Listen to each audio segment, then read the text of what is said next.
Welcome. You have reached review time with Imperial, and today's review would be BMF Season 2, Episode 5. Subscribe to the channel, like the video. Let's get into it. So this is like, episode was more like a filler, but moving the story forward. So at the end of the last episode, we know Meech got shot up and got out the hospital pretty much, and as they was leaving town, it's a drought in town. They know their little cousin who was saying he got robbed, but everybody's saying he buying cars and stuff. So Lamar, pretty much as they Terry and Meech was leaving, Lamar pops up trying to run them down. So they left. They went to Atlanta. So when they got to Atlanta, they met up with the guy who Meech went to Vegas with, and introduced him to all the high rollers in that location. So he met up with him, pretty much telling them they need work in a drought. He told them he could put them on to somebody that he heard of named Pint, that, you know, could flip one into two. So in walks he takes them to Goldie, which is played by Monique. So after they meet her, she got like a pool table. Well, not pool table, sorry, like crap table. So they got trick dice. They lose their money.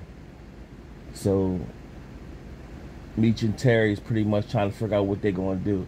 But before they got to Atlanta, they did go see their cousin, beat him up, and took off with his car or whatever. So nevertheless, back in Detroit, you got Lamar, who's claiming his claim back in the streets. So he running up on people, making people call Lamar tax, and taking people chains, taking money. And he got this restaurant, the Coney Island restaurant, not to be confused with Coney Island from New York, but this restaurant is called Coney Island. And so his cousin is going around town telling people it's the Lamar tax, so people just coming in dumping money. So this is like, so if you go on Vlad TV, the actual person who Lamar is playing as, that guy is still alive, and Vlad did a interview on him. It just as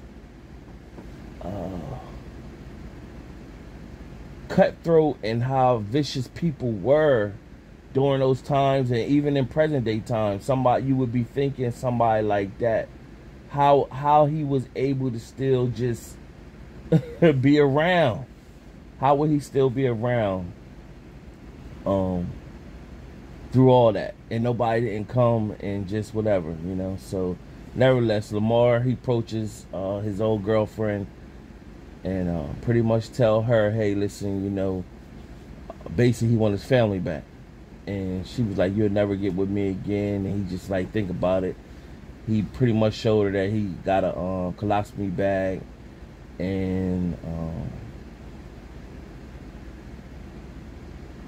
for her to get their daughter back, because the daughter needs to be with the mom. So he left her with that, but you can tell she still got a soft spot for him. So you can see what's going to happen with that. Meanwhile, the niece that's in jail, she is in jail, and so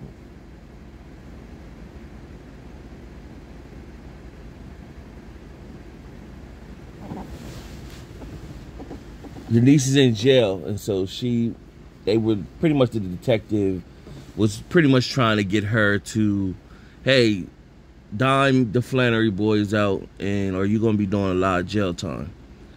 So she was debating right when she was about to debate. So you had Detective Jen and Detective Bryant was pretty much Gary get her to turn, but right then the fake lawyer came, which was Meech's girl, or his second baby mom rather, where she played like she was basically like a she worked for the lawyer or whatever. So she came down there and like a paralegal, pretty much told the girl that she'd be taken care of and her kids have a college fund. And so that made the girl basically stand tall and take the charges. So I believe somehow she eventually gonna get out, but we'll see how that works out. That's what happened with that. And of course she ended up speaking to, and this character is played by the Cash Doll. She ended up speaking to Meech, told her like, yo, they need to get back and they need to get that girl that money. So nevertheless, from there, you had Detective Bryant. His son, we've seen in the other episodes, his son's getting bullied in school. He's trying to get his son to stand up for himself, but his son is not like him. So his son shows up with no shoes. So they took his Nikes, and he went and said, nah, I gotta do something about this. You can't, move like that. And so the boys pretty much like, if you go to school and they see you come in, they're gonna pick on me more. So nevertheless, he went to the principal, pretty much said, I need to talk to you. The principal asked the son, did this really happen? The son said no. And then he could see who the guys was that was looking at, was the bullies. So he went and found B. Mickey and told B. Mickey, look, man, I'm tired of you rolling up on me. Meech and them, they skipped town. I don't know no information about nothing. He said, I ain't here for that. So he pretty much wanted him to go set them young boys straight. So B. Mickey went and found the young boys, beat one of the young boys up, basically told him leave the kid alone. So now you have Lucille and Charles Flannery.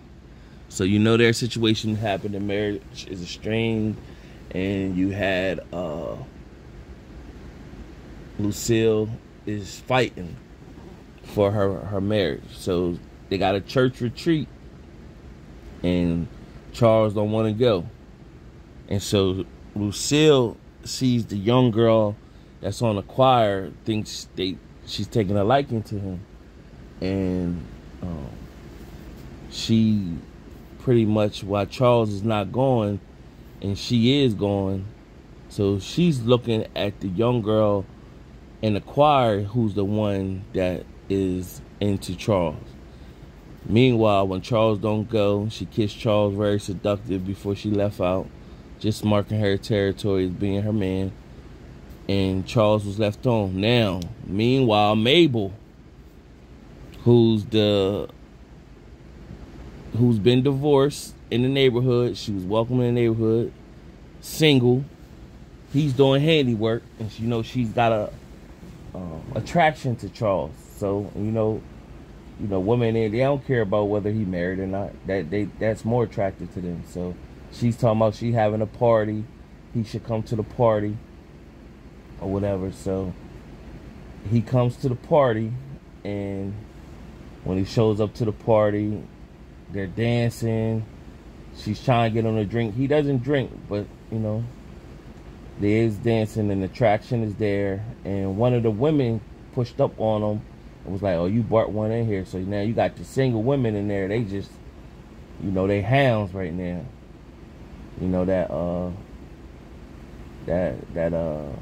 That thing thumping down there, you know what I'm saying? So they ready to get pounded on.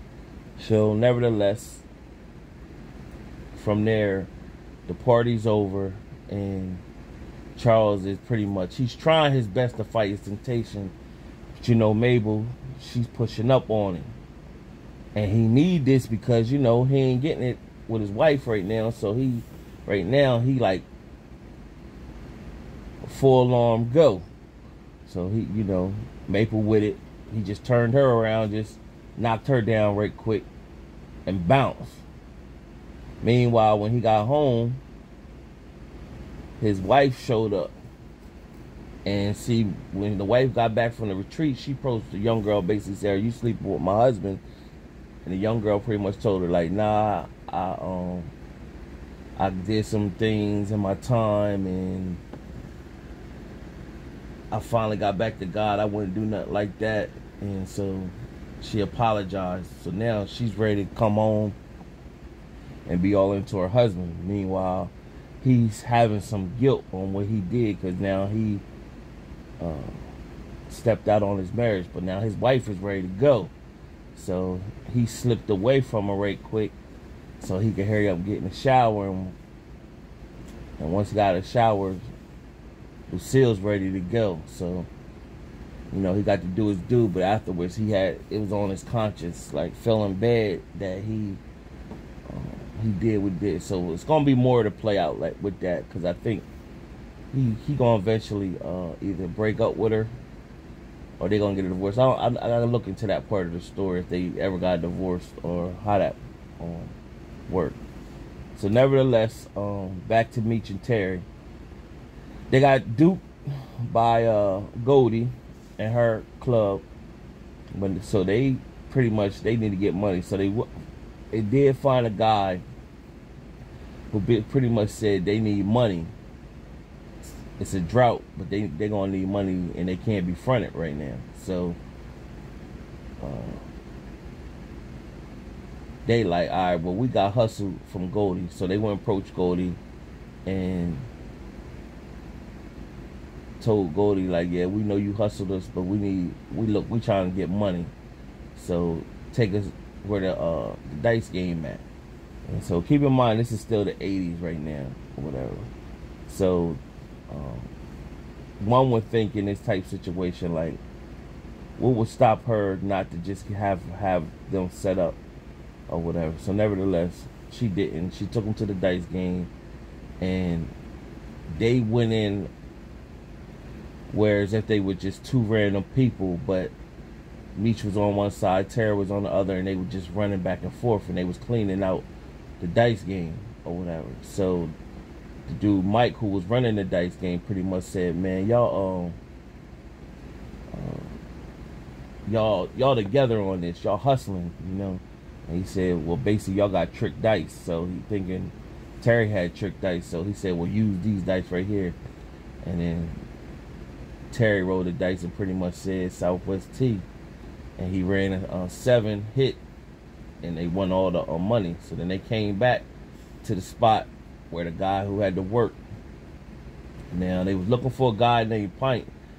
Now they already figured out Pint was the one that was making the product, breaking down the product. They already figured he was the one. So they pretty much told him, like, yo, man, we want your services, and we'll pay for that. And so he pretty much at that time concurred with them that he was the one, he was Pint, and he's basically hiding out, because if people learn what he could do, where he was able to cook real good, and they want that information from him and be able to, he won't be as valuable as he is. So he could cook it where, I guess he'd cook it, the product where it's not, it doesn't lose its potency so much, even though it's stepped on. So nevertheless, he did cook it up for him. He, you know, he really learned. He learned because his, I think he said his father was a base head, and instead of following in his father's footsteps, he wanted to be the cooker.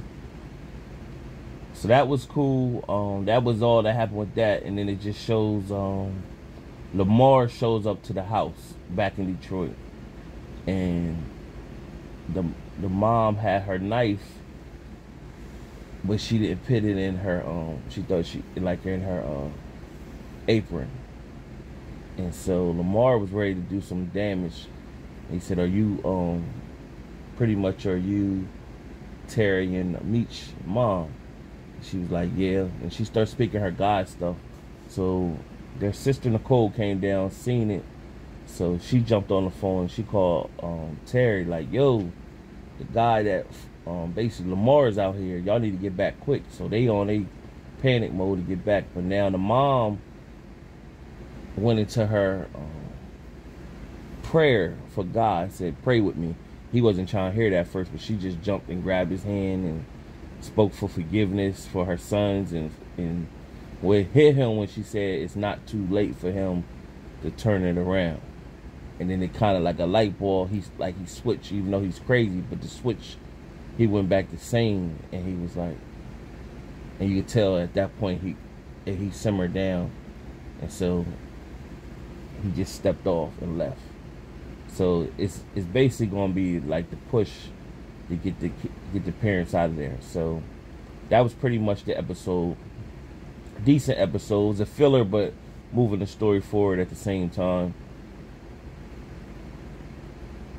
Also, it did make mention when the back at the precinct, it made mention that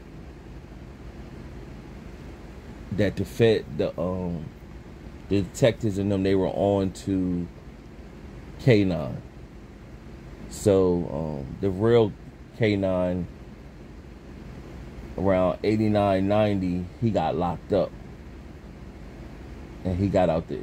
So he ended up getting locked up. Him and his brother, they got locked up. So I don't know how much more the K9 character on the show is going to be left on the series, but I don't know if they're at that point already where he's going to get locked up or whatever. So we're going to see how that play out. But other than that, I think the real name of the character for K9 is, I think it's Lawrence Newell or something like that. Look it up if you interested in seeing the backstory. Nevertheless, subscribe to the channel, like the video, tune in for next time.